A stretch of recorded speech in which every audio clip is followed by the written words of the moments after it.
bem-vindos ao nosso primeiro episódio do Na Real Cast, onde vamos falar sobre vida real entre cafés e negócios. Eu sou o William e sou acompanhado da minha sócia de vida e de negócios, Aline. Então, bem-vindos, eu sou a Aline Dil, sou psicóloga e vou estar acompanhando o William aqui no podcast. Então, fiquem com a gente. Vamos lá então, William, conta aí. Vamos lá? Acho que Fiz é uma interessante... colinha aqui das coisas que eu tenho pra falar contigo hoje. Eu tenho também minha cola aqui. Acho que é interessante a gente começar falando sobre o que nos motivou a fundar ou a começar a fazer esse podcast, né? O porquê que a gente tá aqui hoje. Acho Quer que a comentar primeira um pouco? coisa é que tu é casado com uma mulher que fala bastante. E aí... Verdade. Não, na verdade, uma das coisas que a gente conversou bastante é que a maior parte das vezes a gente tem conversas muito profundas e que nos fazem ter desejo de dividir um pouco mais daquilo que a gente conversa. E nada melhor do que um podcast pra gente dividir com as pessoas. Verdade. A gente conversa bastante, né? A gente tem muitos diálogos ao longo dos dias, assim, principalmente quando a gente tá viajando ou quando a gente tá no trânsito, né? Especialmente quando a gente não tá mexendo no celular. Exato. E aí vai para um caminho muito profundo, assim, e muitas coisas poderiam realmente tá sendo gravadas naquele momento, porque flui bastante conversas, bastante projetos e planos. Mas vamos lá, então. Olha só. Eu queria que, pro pessoal te conhecer, saber um pouquinho de quem tu é, tu pudesse contar quem é o William. Quem é o William como pessoa, porque acho que isso é importante pra gente falar um pouco sobre vida real. Mas também quem é o William empreendedor, como surgiu o empreendedorismo na tua vida e como é isso. Assim, conta pra eles um pouquinho e vou ir te trazendo algumas coisas que eu acho que é legal que tu conte pra eles. Então, eu sou empresário contábil, especialista em profissionais da saúde, então eu ajudo esses profissionais a pagarem menos impostos dentro do que a legislação nos permite. E é muito interessante a gente poder ajudar esses profissionais, né, levar segurança, levar tranquilidade, para que eles possam terceirizar essa parte burocrática que muitos profissionais não gostam, tu sabe disso, né? E essa ideia de atender profissionais da saúde, de nichar o escritório nessa área, foi justamente por conta de ti, né? De ter uma psicóloga em casa e Juntamos o útil Exato. ao agradável. Das rodas de conversa que a gente tem, normalmente tem muitos psicólogos e acabou que eu comecei a perceber muito dessa necessidade, dessa falta de especialização no mercado. Porque na faculdade de psicologia, e eu acho que em todas as outras áreas da saúde, as pessoas não falam, né? A gente não tem disciplinas que vão fundo sobre o que é a contabilidade, o que eu preciso para fazer de fato um negócio virar um negócio. Bem Exato. pelo contrário, a gente tem até medo, né? Na psicologia, por si só, a gente fala muito sobre fazer psicologia por amor. Hoje já é um pouco diferente, as pessoas já veem um pouco mais a psicologia como algo mais elitizado, inclusive, a psicoterapia clínica, mas na graduação era muito isso, assim, então não se falava de contabilidade, até porque psicólogo não ia ter dinheiro, que dirá Exato. precisar abrir uma empresa. E é muito comum, assim, eu recebo muitos psicólogos mesmos e até de outras áreas, pessoas mal orientadas ou sem saber o que estão fazendo, porque justamente saem da graduação, né, ou ainda estão finalizando ali, ou às vezes estão até atendendo há 10 anos na clínica e sabem que precisam fazer alguma coisa diferente, sabem que estão fazendo errado, mas não sabem nem o quê. Então fica sempre com aquela pulga atrás da orelha de não estar dormindo tranquilo, com a consciência tranquila. Então são 3 pontos que eu gosto de levar sempre para esses profissionais, do porquê que eu preciso fazer tudo isso, por que eu preciso estar regular. Primeiro, porque eu preciso passar credibilidade para os meus pacientes. Imagina que tu vai dar um recibo ou uma nota fiscal para o teu paciente, né? Ou vai fazer um atendimento com o teu paciente e ele vai cair em malha fina. Tá, mas por quê? Aí vai a fundo, daqui a pouco o teu psicólogo não declarou aquele valor, né? E aí o paciente pode pensar, mas e aí, que tipo de profissional que eu tô indo que tá sonegando imposto? Então, principalmente no vínculo de psicólogo e paciente, que é muito próximo, a gente tem que ter esse cuidado, né? Então, o primeiro ponto é passar credibilidade para os nossos pacientes, clientes que sejam, né? Segundo ponto, dormir com a consciência tranquila, né? Sabendo que aquilo que eu estou recebendo, que eu estou declarando tudo, né? Que eu não vou correr um risco daqui a pouco de ser autuado pela Receita Federal às vezes até por não ter entendimento disso.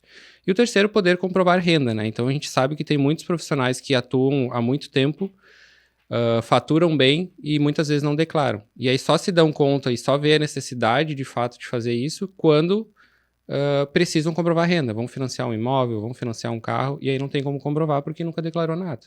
Sim, Eu lembro de a gente conversar bastante, assim, no início da minha carreira, da prática clínica, de pensar qual que era a melhor forma de tributar, se era, enfim, fazer recibo, porque na época eu tinha poucos pacientes, eu tinha recém me formado, estava caminhando para um outro caminho que era a ideia de mestrado, doutorado, então eu acabava ficando muito pouco tempo na clínica e também naquele momento fazia muito serviço e trabalho voluntário e a gente pensava muito sobre o que seria mais vantajoso. E eu lembro que na época eu fazia recibo, não era nem carnê-leão, né? Porque daí tu começou a fazer, mas eu fazia recibo normal, aqueles que eu comprava na livraria e anotava ali o nome do paciente, dava pra ele. E eu lembro de te falar, assim, que daí quando eu abri a empresa, porque daí, bom, foi o boom ali, comecei a ter muitos pacientes, a gente falou, não, acho que agora tá na hora de abrir uma empresa. E, pá, chegou o primeiro Simples, eu falei, meu Deus, o que eu tô fazendo? Por que a gente fez isso? Eu lembro de parar e te chamar e dizer assim, por que a gente abriu empresa? Porque agora eu tô pagando uma coisa que antes eu não pagava. E aí eu achei legal, tipo, a explicação que tu me deu justamente sobre isso, assim, sobre, ok, antes talvez as coisas não estavam tão claras, eu não estava seguindo tudo que eu precisava seguir, e agora eu poderia dormir de consciência tranquila. Exato. Normalmente quando faz essa migração de autônomo para CNPJ, normalmente sente isso, porque o que acontece antes, né? Se eu não tenho uma consultoria contábil que me acompanha nesse período de autônomo, eu vou tomar um susto muito grande, porque muitas vezes eu faturo 10 mil, mas eu tô declarando 2, só para aqueles que pedem recibo, que tá errado. E aí quando eu migro pro CNPJ, que o contador vai estar mais próximo e vai te orientar em alguns aspectos, tu vai ver que o teu faturamento declarado vai estar muito maior. Consequentemente, vai dar um período de transição até que se entenda, né? Mas é isso, é um desafio, assim, né, essa migração. Mas a principal coisa que surge, né, com os psicólogos é a questão da responsabilidade, né, de ser um empresário, de ter um CNPJ. E basicamente não muda nada, né, a responsabilidade é a mesma. E... Não, eu ia te perguntar uma outra coisa que ficou antes do que eu lá no início eu te perguntei, quem tu é, né? Além de contador, né, quem tu é na pessoa física. Essa pergunta é difícil, né, de responder, assim, a gente mesmo pergunta responder. De milhões de psicólogos. E não sei o que te dizer sobre isso. Então, eu sou uma pessoa muito organizada, com um objetivo muito claro de onde eu quero chegar. E eu sou uma pessoa que não desiste de nada. Então, assim, pode ser que eu demore para tomar uma decisão de fazer alguma coisa, mas quando eu tomar essa decisão por fazer algo, eu, em hipótese alguma, vou voltar atrás. Então, todas as coisas na minha vida que eu comecei, qualquer curso, qualquer coisa, eu nunca deixei alguma coisa sem finalizar, assim, eu sempre fui até o fim. E um exemplo disso, né, acho que é interessante trazer, eu queria muito fazer mestrado, né, fiz o processo seletivo na Federal aqui do estado. Para minha surpresa, passei em primeiro lugar, né, poucas pessoas sabem disso. E a partir disso, né, eu tive um desafio muito grande ao longo desses 2 anos do curso de mestrado, mas eu não queria desistir, porque afinal eu tinha começado, né, eu tinha todo um deslocamento até Porto Alegre, 3, 4 vezes na semana, uma exigência que a gente sabe da área da docência, né, dos PPGs, que são muito altos, né, uma exigência alta, além da questão de ser uma federal, que o nível também de exigência é maior, né. Então foi E era um gurizinho do interior, saindo Exato. daqui, vivendo várias coisas que não tinha, né? Então, precisava andar de trem, precisava... Exato, eu saía de carro do Caí até São Leopoldo, de São Leopoldo eu pegava o trem, ia até lá, caminhava mais um trecho, e depois às vezes voltava de noite ainda, né? Então foi um período em que eu cresci muito, né, nesse aspecto, e aprendi muito, principalmente a falar em público, que era algo que eu não falava antes, e lá eu era obrigado a falar e ainda, como a gente chama, né, apanhar, né, que é o termo que a gente usa, né, os professores batiam, né, de certa forma, para que a gente pudesse sustentar a nossa argumentação. Então foi um momento que eu cresci bastante. E em momento algum eu pensei em desistir, Foi extremamente desafiador esse período todo, mas eu não podia desistir disso. Eu tinha que sair de lá com o diploma e sair. E foi difícil. Foi difícil Então, entrar, assim, mas sair foi as muito mais pessoas difícil. sempre perguntam, como é que é pra passar no mestrado? Como é que é pra passar no mestrado da URGS? Eu digo, não, pra entrar é barbado, é muito fácil. O problema é tu sair de lá. É verdade. Sair com Claro, saúde mental, pelo menos, né? Exato. Meu Deus. Mas foi uma experiência muito boa, assim. Os professores que eu tive lá, todos agregaram, assim, e ajudaram nesse processo, os colegas que eu tive lá também. Então, tenho um carinho muito grande, sim, por tudo isso que eu vivi, assim. Foi muito bom. Mas até esse momento, tu ainda não sonhava em ter o teu próprio escritório. Exato. Então, eu tava num período, assim, de não saber muito o que eu queria fazer, né? E uma das ideias, e era algo que eu queria muito, era ser professor universitário, né? Mesmo antes de terminar o mestrado, eu já dava aulas em cursos de pós-graduação, né? Como professor convidado, até hoje ainda faço isso. Mas eu estava desenvolvendo esse novo caminho, né? E nesse período todo, eu trabalhava num grande escritório de contabilidade, mais ou menos uns 10 anos, né? Então, trabalhando lá, eu tive toda essa flexibilidade para poder, né, fazer todo esse deslocamento do mestrado até Porto Alegre.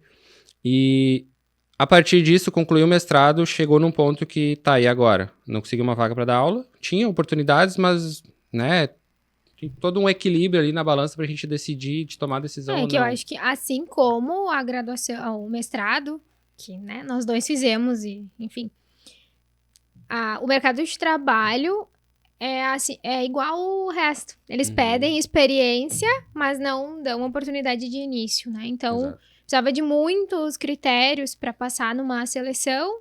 E aí, quando a gente até passava na seleção, ia olhar o ônus e o bônus e não valeria a pena, né? Exato. E a gente tinha recém-casado, tava construindo a vida de casado ainda. E a maioria das oportunidades, por sermos do interior, são longe. Então, aí tu tem que pesar o deslocamento, o gasto, né? E ver o que vai valer a pena financeiramente. Mas falando sobre a questão do empreendedorismo, né? Então, foi em 2020 quando eu, né, finalizei, em janeiro de 2020, finalizei o mestrado e aí fiquei naquele limbo, assim, né? E a partir disso eu decidi empreender, né? Era uma ideia que eu nunca me passou na cabeça, assim, né? Tinha amigos que abriam o escritório, que estavam lá felizes e tal. Pensei, acho que eu não quero. É muita responsabilidade. Exato, é muita responsabilidade, mesma coisa. Tu dizia bastante assim, não, eu quero poder dormir tranquilo de noite, ter certeza que a receita não vai bater na minha casa. Exato. Então, eu tinha muita preocupação com isso, e aí fui amadurecendo essa ideia, e ao longo de 2020, então, eu decidi, né, dar esse passo, e de fato foi um passo de fé, né, que a gente vinha falando hoje de manhã também, de arriscar, fazer isso, né, então teve todo um desafio inicial ali, um processo de adaptação, fiquei alguns meses, né, sem salário, né, que tu pôde sustentar a casa pra gente, tava num período muito bom da psicologia, né, ainda tá. Mas foi o boom, né, da época da pandemia ali, e a gente pôde, né, se equilibrar nesse sentido. E aí, quando eu decidi sair de ser CLT e empreender, logo meses após, eu vi que eu deveria ter feito isso, 5 anos atrás, né, muito tempo antes. Só que eu entendi também que era o tempo certo de Deus para aquilo acontecer. Se eu fizesse isso antes, eu não teria maturidade. Eu reconheço que eu não teria maturidade para fazer isso, né? Então, há 5 anos mais novo, maturidade é outra, enfim. Então, hoje fazem 5 anos e pouco que eu tô nessa jornada empreendedora e tem sido excelente, assim, tem sido desafiador. É muito diferente de ser CLT, né? A gente trabalha full time, então é 24 horas por dia que a gente tá pensando em trabalho. Com a consciência tranquila, eu tô dormindo. Às vezes a gente dorme preocupado com uma e outra coisa, mas isso é a vida de empreendedor, né? O que importa é a gente pensar pra frente. Eu acho que é importante falar que nenhum início é fácil, né? Embora tu esteja falando assim de... quando tu tomou essa decisão, quando a gente tomou, né? Essa decisão, eu sempre soube que... Eu sempre acreditei que tu chegaria, né, perto de onde tu tá hoje, porque tem muito mais pela frente ainda, mas nunca é fácil o início, né? Então, quando tu fala assim, parece que foi fácil, né? Mas quando tu locou a primeira sala, era uma sala que, sei lá, tinha 2 por 1. Era um... Cabia a minha mesa, uma cadeira e dois Não clientes. tinha janela, era um exato. negócio, né? E tu foi super feliz, eu lembro até hoje, assim, Da cena, a gente tem a foto, Uhum. né? Enche os olhos de lágrimas. Mas, Sim. porque era uma coisa super pequena. E aí, meses depois, tipo, o quê? Muito pouco tempo. Eu acho que eu fiquei ali uns 4 meses naquela sala e a gente mudou pra outra. E aí, nesse tempo, eu sublocava salas para atendimento. Eu ainda também não tinha dado esse passo. E quando, sei lá, um dia por acaso eu fui fazer a unha no prédio que hoje a gente tem a sala. E vi aquela sala livre e pensei, nossa, ia ser legal se nós dois estivéssemos aqui, né? Então, a gente fez a proposta ali sem dinheiro, porque a gente não tinha Foi um passo de dinheiro. fé. Foi um Uhum. passo de fé, assim. A gente fez a proposta pro dono ali, ele aceitou a proposta do jeito que a gente fez, com carência de alguns meses pra gente poder montar, enfim. E a gente veio. E hoje a gente tá lá há quase 4 anos e meio, 5 anos. Então, Isso aí. foi um passo de fé e que é uma virada, assim, né? Esse é um momento de virada de chave da nossa vida, assim, né? Mas São vamos... decisões, porque quando a gente fica parado no mesmo lugar e a gente não se movimenta, as coisas não se movimentam, Exato. né? É a frase aquela, né, que a gente sempre fala. A gente precisa dar alguns passos na terra para que as coisas se movimentem no céu, né? Então, são passos de fé que a gente precisa seguir em frente. Claro que a gente precisa estar consciente do tamanho do passo que a gente vai dar. Não vamos fazer algo astronômico sem ter noção de que a gente consegue, né, ter da onde tirar, né, Exatamente. recursos para dar conta disso. Mas é não importante ser sonhar. impulsivo, né? É, É diferente. É importante sonhar, porque sonhar pequeno e sonhar grande dá o mesmo trabalho, né? Então, vamos sonhar grande. Mas e aí? Vamos falar um pouco da doutora Aline. Me fala um pouco sobre ti, quem é a Aline por trás da psicóloga e por que tu decidiu ser psicólogo. Nossa, pergunta de graduação.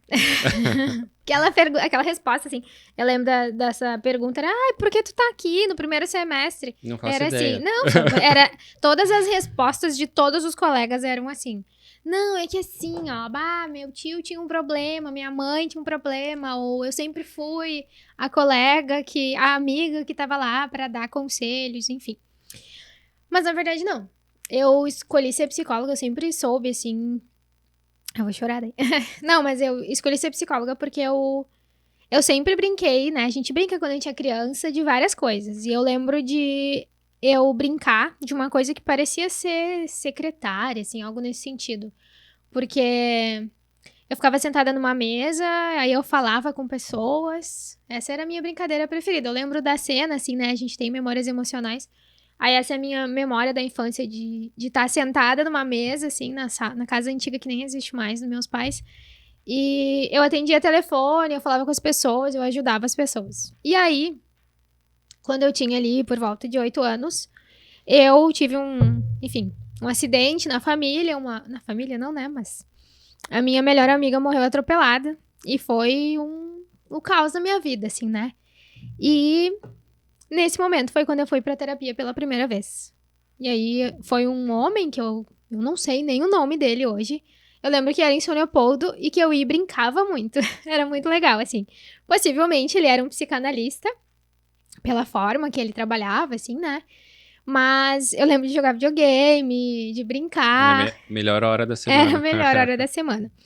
Mas eu fui porque eu comecei a ter crises de ansiedade, né? Eu lembro até hoje que eu não conseguia respirar, assim, eu precisava quase me ajoelhar pra respirar, assim, eu me abaixava pra respirar, porque eu tava com crise de ansiedade, possivelmente pela perda importante e violenta, né, que eu tinha vivido. E a partir disso eu comecei a gostar dessa ideia. Mas eu, obviamente, só me dei conta disso, que esse foi um marco importante muito mais tarde. E aí eu cresci, né, fiz magistério, porque meu pai disse, não, tem que ter um estudo, tem que ter uma profissão, e mesmo sabendo que eu não queria ser professora, eu fiz pra ter já uma possibilidade. Então eu sempre fui uma menina muito dedicada, muito assim. Então, Verdade. o William se ria que eu era coroinha da igreja, não era. Não era. Mas eu sempre participei de tudo com muito desejo, assim. Eu entrava de cabeça nas coisas. Então, quando eu ia na igreja, né? Eu participava do grupo de jovens. E mesmo sendo muito jovem, eu sempre fui mandona. Então, Eu queria dominar tudo, eu tava sempre na liderança de tudo, falava pelos cotovelos. Não era coroinha, mas era líder de CLJ ali. Sim. Isso Eu não era verdade. coroinha, porque ser coroinha tinha que obedecer muita regra e eu não gostava muito Tu disso. queria mandar, né? Eu gostava de mandar, não queria obedecer. Enfim, embora eu sempre fosse a pessoa menor, assim, do grupo, pequenininha, né? Eu era metidinha, assim, né? Capaz. É. E, enfim, eu sempre participei muito das coisas, sempre estudei muito e sempre fui, além de mandona, controladora, né? Eu controlava a minha vida, assim, em todos os aspectos. Eu tinha as coisas planejadas como eu queria. Então, eu fiz magistério, no magistério eu conheci o William. Daí, a gente, enfim, começou a namorar. Eu terminei o magistério já sabendo que eu queria fazer psicologia. Eu ainda estava fazendo estágio, porque no magistério precisava de... Foram 4 anos e meio. Então, eu estava no fim do estágio, já estava dentro da faculdade de psicologia. Fazendo, enfim, do jeito que dava. Meus pais... A gente não tinha dinheiro, né? Então, meus pais ajudaram muito, assim... Pagaram tudo. E uma tia minha, que é quase mãe, ela me ajudou, fez o financiamento que tinha na época na Fevale. E eu estudei e fiz tudo que podia.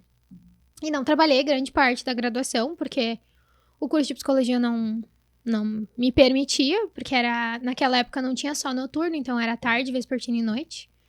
Daí, pra acabar logo, eu fiz, sei lá, 3 semestres de 9, 1 semestre de 10 disciplinas, então fazia todo intensivo. E fui indo, né, até que terminei a graduação, já tinha trabalhado como auxiliar de escola, assim, com apoio à inclusão. Depois entrei no mestrado, com uma bolsa, né? Fiz seleção, gostei, entrei na pesquisa. No final da graduação, identifiquei a pesquisa, gostei muito. E passei com bolsa no mestrado, uma bolsa CAPES, onde eu recebia, além de ganhar a graduação, né, o mestrado, eu recebi um valor da CAPES para poder estudar e pesquisar. Daí eu também não tinha, nesse momento, não tinha nem braço para ter muitos pacientes, mas já estava atendendo. E depois disso, eu queria muito ser professora. Então, eu emendei um doutorado, ganhei uma bolsa também. E daí, dessa vez, era uma bolsa só taxa, que a gente chama, né? Que é só pra estudar. Fiz 4 anos de doutorado. Mas aí, no doutorado, eu pensei em desistir pela primeira vez. Não porque eu não gostasse. Aí tu sentiu o que eu senti no mestrado. Não porque eu não gostasse da pesquisa. Eu realmente gosto muito, mas... a vida não é como no Instagram, né? Então, A vida não é um moranguinho, né? tinham muitas coisas que estavam programadas como eu gostaria e não aconteceram como eu gostaria, né? A maturidade estava chegando, tinham muitas coisas envolvidas e eu realmente naquele momento pensei em desistir. Lembro de escrever no meu caderno da terapia que eu, enfim, gostaria de desistir. Daí minha psicóloga me ajudou muito e eu tenho muito comigo a coisa de depois que eu dei o passo eu não volto atrás também. E aí eu carregava esse peso também, porque, poxa, eu ganhei uma bolsa, como é que eu vou largar? Muita gente queria estar aqui. Tu assumiu o risco até o fim e concluir e não gostar, beleza. Agora tu desistir e daqui meio ano se arrepender, tu não tem o que fazer. A gente sabe que nesse meio, tu ganhou uma bolsa, tu tá lá e fica 2 anos e desiste, possivelmente tu nunca mais vai ganhar uma bolsa. Nunca mais tu entra naquele PPG. Não, e sem contar que se tu entra num PPG, ganha uma bolsa e desiste, a CAPES pode te pedir o valor pago de volta. Exato. Né? Então, naquele momento, a gente não tinha dinheiro pra devolver e desistir não era uma opção. Não era uma opção real, era uma opção emocional aqui dentro enfim. Mas acabou, passei, terminei, hoje eu sou doutora, eu aprendi muito com isso, né? Me trouxe também muito do conhecimento que eu tenho. No meio disso tudo acontecendo, eu fiz 2 pós-graduações, né? Uma em terapia cognitivo-comportamental e uma formação em terapia do esquema, que me ajudou muito dentro da prática clínica. Então, é isso, assim, essa é a Aline profissional. A Aline pessoal. Falou um pouco da tua trajetória toda até aqui, né? Acho que é um ponto importante também da gente... Que as pessoas possam te conhecer um pouco sobre a tua trajetória, né? As pessoas te conhecem por nome, né? Pela tua atuação na clínica, né? E fala um pouco mais sobre ti, pessoa física, né? Sem falar em psicologia. O que mais tu tem pra dizer pra nós? É difícil dizer quem sou eu fora da psicologia, porque isso é uma coisa, né? Eu não consigo não ser... As pessoas perguntam pra mim assim, tu tá me analisando, tu tá sendo psicóloga fora da clínica e... Primeiro que eu não trabalho com análise, mas eu não tô te analisando e eu não tô sendo psicóloga fora da clínica, mas eu sou psicóloga 100% do tempo, eu não consigo tirar a capinha e dizer agora eu não tô sendo psicóloga. Obviamente que entre as pessoas que convivem muito comigo, eu e tu, os nossos amigos que frequentam a nossa casa vão ver vários outros lados meus que os meus pacientes não vão, porque não é um ambiente, eles não estão me pagando pra me ver chorar ou pra... Enfim. Exato. Mas a Aline, fora do consultório, eu acho que é a mesma, assim, eu sou brincalhona, eu sou séria, eu sou braba, eu sou crítica, reinenta, eu sou tudo isso. Às vezes eu me irrito muito e aí a Aline braba entra em jogo. Mas eu sou isso também, eu sou uma pessoa com um coração muito bom. E se eu vejo alguém passando alguma coisa, eu tenho vontade de... Eu queria poder ajudar, mesmo que às vezes a gente não consegue. Tipo, eu preciso de, sei lá, uma casa. Não, eu preciso pensar de uma forma de ajudar essa pessoa a encontrar a casa dela. Eu preciso ajudar essa pessoa a, sei lá, resolver o que ela tá sentindo. Eu não consigo ver alguém passando por alguma coisa, sabendo que talvez eu tivesse um pouco de possibilidade de ajudar e não ajudar. Então, pra mim, isso sempre foi. Eu acho que sempre nesse foi assim. sentido a gente é bem parecido, né? Porque ainda da situação que a gente tava comentando, né? Da situação da casa, né? Desse caso específico, assim, de... Poxa, a pessoa tá procurando uma casa pra, né? Precisa mudar de endereço, precisa mudar de casa e... Tá, vamos achar uma casa, né? Às vezes a pessoa nem tá tão empolgada em procurar, mas a gente fica, né? Tão envolvido em ajudar essa pessoa, assim, porque é algo que... até em outros exemplos, né? Não nos custa nada ajudar. E ainda se custasse, né? Dependendo do que for, não tem problema da gente ajudar. Então é uma coisa que eu também sou muito solidário, né? Com ajudar em todos esses aspectos. E não quero vender o meu nome, né? Que eu sou alguém que ajuda, mas realmente é isso, né? De certa forma, a gente é pessoas com coração bom, né? A gente não vai se opor em ajudar, né? Por ser pessoas com coração bom, a gente também já sofreu, né? Já foi passado pra trás várias vezes, em vários aspectos. Às vezes a gente acha que tá acertando e não tá. Então, é muito difícil a gente pesar a dosagem ali, né? Da ajuda ou do ser solidário. Até que ponto a gente pode avançar e que não vai estar sendo, de certa forma, abusado, né? Bobo, né? Exato, bobo. Isso aí. E falando em empreendedorismo, né? Que é o nosso ponto principal. Como é que tem sido empreender, né, nesses últimos anos? Você já está aí numa trajetória de praticamente 10 anos de psicologia. Fala um pouco como tem sido essa jornada empreendedora e como tem sido a principal questão ali de fazer a migração de ser um autônomo, que muitas pessoas se enxergam como quase que um bico, né? Tipo assim, tô ali atendendo, subloco uma sala, vou atender lá, tenho a minha sala, mas é tudo meio que um bico, assim, né? Como tem sido também essa migração de ter um CNPJ, de levar o teu CNPJ mais a sério, o teu negócio mais a sério, que não é aquela coisa de, eu sou uma psicóloga. Não, eu sou uma empresária, além disso. Eu tenho boletos para pagar da minha clínica, eu tenho responsabilidades, além de cuidar dos meus pacientes. Eu acho que o empreender na psicologia é um empreender muito solitário, né? Porque o psicólogo, mesmo que quando ele trabalha em equipe, ele não consegue ter uma troca muito profunda. Por quê? Por questões de sigilo, por questões de ética, né? Enfim, até por uma história pregressa que a gente tem de psicólogo não ganha dinheiro, psicólogo não é um empresário, ele é alguém que fica lá sozinho dentro de uma sala atendendo os problemas, que ninguém sabe quais são os problemas, né? Só que a virada de chave na minha vida tem acontecido, eu acho que ela ainda não aconteceu por completo, a gente tá vivendo isso agora, que é quando tu te movimenta, né? Porque eu acho que essa é a coisa importante da relação conjugal, quando a gente caminha com o mesmo propósito, com as mesmas visões.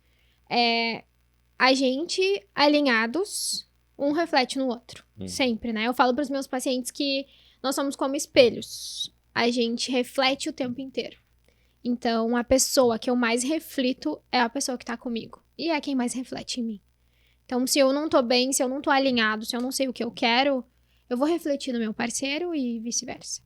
Então, tu fazendo isso, né, nesse movimento teu agora de empreender mais voltado até pra estar em redes maiores, em frequentar lugares, né? Porque o lugar que tu frequenta muda o jogo.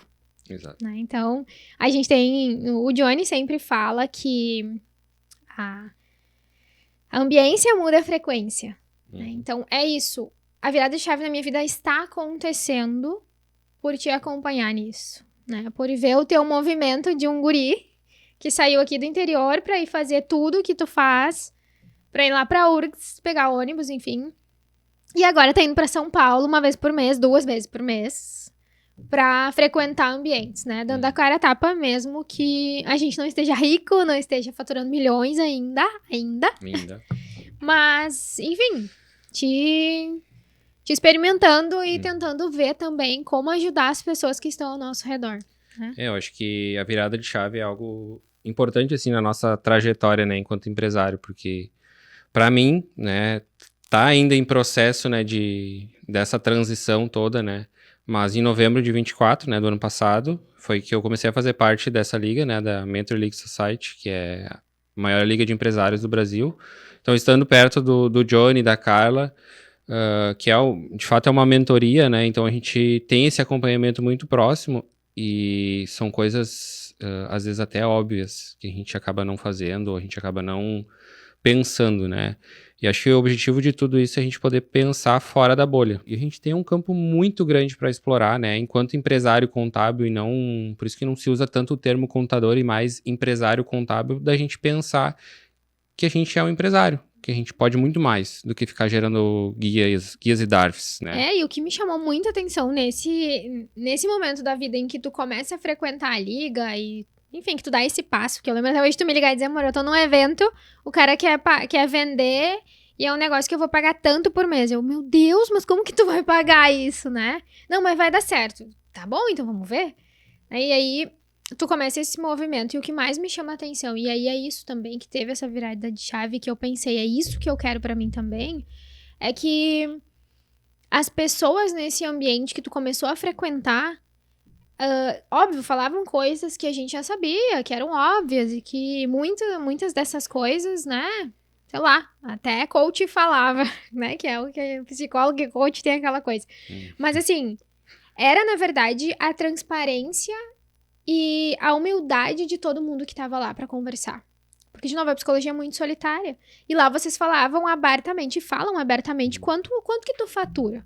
Por quanto que tu vende? Vem cá, William, eu também sou contador, mas deixa eu te ajudar. Deixa eu te mostrar como é que eu fiz pra acessar os lugares que hoje eu acesso. Sem o medo da concorrência. Isso é importante, né? Os acessos que a gente tem hoje, né? Eu tava vivendo em 2024... uma vida empresarial muito tranquila, muito pacata, vamos dizer assim. Tava tudo bem, tudo certo, número de clientes bom, faturamento bom. E o Johnny sempre fala, né? Se tá tudo muito tranquilo, tu não tá crescendo, tu tá parado. Então, sempre que tu não tá crescendo, tu tá estagnado. Desde que eu comecei a frequentar esses ambientes, eu passei a sentar em mesas que muitas vezes eu sou não a pior pessoa, mas a pessoa que menos fatura, ou a pessoa mais humilde no sentido financeiro, né, assim, e isso vem mudando com o tempo, né, a gente consegue agregar também na vida dos outros empresários de estar sentado às mesas certas para que a gente tenha crescimento. Exato, e se tu tá sentado numa mesa em que, essa é uma frase que a gente fala bastante, né, se tu tá sentado numa mesa, num lugar, num ambiente que tu é a pessoa que mais sabe, que mais fatura e que, enfim, é o único que sabe ensinar ali, tu não tá no lugar certo. Exato. E aí aquela outra frase, né? Quem não senta pra aprender não pode se levantar pra ensinar. Exato. E não que tu não possa estar sentado numa mesa em que tu é a melhor pessoa para que tu possa ensinar os outros. Mas tu precisa frequentar outros ambientes em que possivelmente tu seja a pior pessoa para que tu possa aprender também, né? Exato. Todo mundo tem algo pra ensinar e algo pra aprender o tempo inteiro. Né? Então, é isso, assim, é esse desejo de mudança que tem me movido agora, que tem acontecido nas nossas vidas. E aí as pessoas nos veem, assim, hoje em dia, né? E, meu Deus, vocês não param. Ou de novo o William tá em São Paulo, ou de novo vocês estão sempre fora. E na verdade, sim, a gente não para. Porque sonhar grande ou sonhar pequeno vai dar o mesmo trabalho. E acho que alinhado a ser solidário com as pessoas, né? Esses acessos que eu tenho, eu pago para estar próximo dessas pessoas, para ter acesso a tudo isso que eu tenho. E muitas vezes eu não me sinto prejudicado em dar alguns acessos de algumas coisas ou conectar pessoas que eu sei que podem ajudar pessoas próximas a mim, amigos próximos, né? Então é algo que me faz feliz, poder ver os outros felizes também, os outros crescendo a partir daquilo que eu tô vivendo também. Isso E é muito bom. vai ao encontro até do evento que a gente tem construído aqui, né? Do Pocket Experience, que foi isso, né? Exato. É poder trazer um pouco mais dessa cultura que a gente vê muito paulista, e, enfim, de grandes cidades, de grandes metrópoles até. Porque aqui no Rio Grande do Sul nós somos, e eles falam bastante lá em São Paulo também. O gaúcho, ele é uma pessoa extremamente desconfiada. Então, gaúcho, a gente monta um evento, eles até vão convidados, sem pagar. Eles vão e ficam assim, ó, te observando. Tipo, será que eu gostei desse negócio? Tem comida. Uhum. Então, será? Eu tô sempre desconfiando que... O que vamos vender? Será que eu entrei numa reunião da Rinodê? Então é isso, né? Será que me levaram pra reunião da Rinodê? E não, né? Às vezes, a gente só quer abrir possibilidades, abrir portas, trazer acessos. Mas é uma frase que eu sempre falo. Não dá pra querer mais do que as pessoas. Exato. Isso na psicoterapia, isso nos negócios. Eu não posso querer mais do que o outro. Então, acho que é isso, assim. E a gente abre essas portas, dá esse acesso às pessoas. As pessoas precisam valorizar isso e aproveitar desse ambiente, né? Dessas conexões que a gente tem dado acesso. Mas é isso, acho que o podcast é sobre isso. É sobre vida real, empreendedorismo, negócios, é pra chorar. Hoje eu já até chorei aqui, enfim. Mas a gente vai trazer convidados, né? Vamos trazer muitas pessoas para que a gente possa também abrir essas portas para que sentem à mesa com a gente. E... acho que é isso, pra gente poder conversar com esses empresários, conversar com pessoas que pensam como a gente ou que às vezes não pensam, mas gostam ou querem estar próximos da gente, né? Porque é muito importante a gente pensar fora da bolha, pensar fora da caixa, né? Ser um empresário que se destaque no mercado, né? Ainda que, enfim, a gente tenha várias limitações, principalmente por a gente estar no interior, né? Mas a gente tem um campo muito grande pra gente explorar aqui e a gente vai trazer muitos convidados aí pra estar trocando experiências com a gente. é isso aí. Então tá. É isso, então. Nos sigam, ouçam o nosso podcast, compartilhem e contem com a gente também. Isso aí. Show? Nos vemos no próximo episódio. Tchauzinho.